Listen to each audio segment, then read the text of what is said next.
My name is Delanier Shook, and I am the information collector. Today I'm coming to you from just off Woodruff Road in Greenville, South Carolina. And I'm here in front of Hamilton Towns, the future site of Hamilton Towns.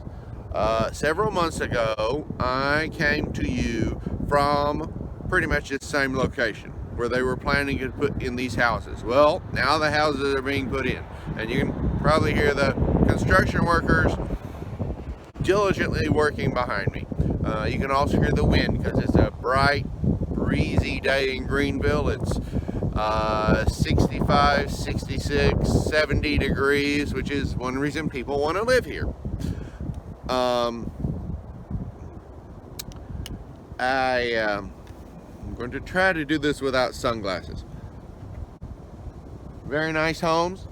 You can contact Caldwell Banker Kane for more information. And I appreciate LS Homes and Caldwell Banker Kane for providing this nice prop. And there's a reason I chose this.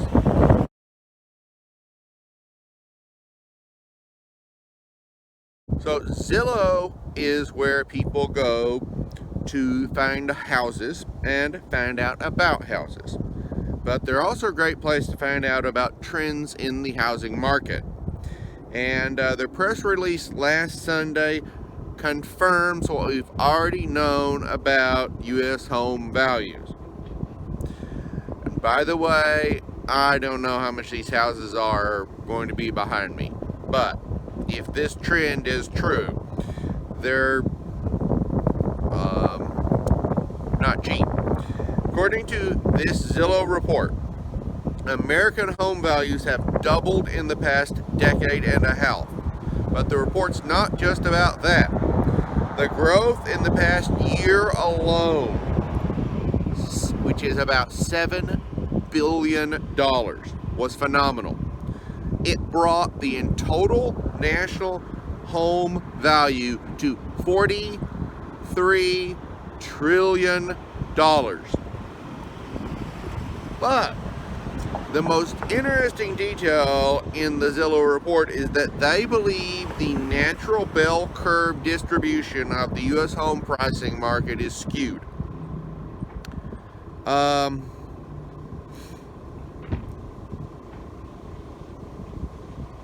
A bell curve looks like a bell, and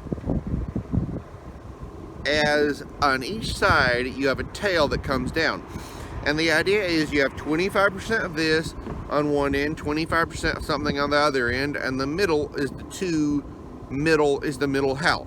That's how things normally are, not home values. In a normal market, the most expensive homes would compose no more than a third of the market. So high end, 1/3. Low end, 1/3. Right now, the most expensive homes compose 2/3 of the market, while the lowest priced homes are only about 15% of the market. So this creates more of a triangle instead of a bell. Now, to me, this indicates two important trends. First, a lot of the low-hanging fruit was consumed. There were a lot of people that picked up bargains after the Great Recession. Now, this leaves a higher percentage of higher-end real estate than usual. And yes, there are a lot. If you're a builder, chances are, or a developer, you will be interested in more of the higher-end real estate because you get more money. But you can't get more. If the low-end real estate is more expensive, it doesn't matter where you go. And that's the second part of the report. The second factor that has affected the growth of real estate are real estate values in certain areas. And much like Asheville and Greenville, these are the places people want to be. The report states that certain American cities have seen huge growth in prices in the years since the Great Recession. Zillow believes that 20% of that nearly $50 trillion of real estate value is in California alone. So basically, if you're in California, there is a lot less cheap real estate possibility. Even the cheaper real estate went up. Los Angeles alone is worth 10% of the entire nation's market. And the nation's capital, the District of Columbia, itself contains $1 trillion of market value. This is seriously skewed. Phoenix, Arizona gained almost $200 billion during the second year of the pandemic. Everybody's staying home, and Phoenix goes up that much. By the way, the report said that was more than the entire state of Pennsylvania. This report is worth reading. You need to look it up because it's got tables for the states and for the metropolitan areas that contain the most value. It's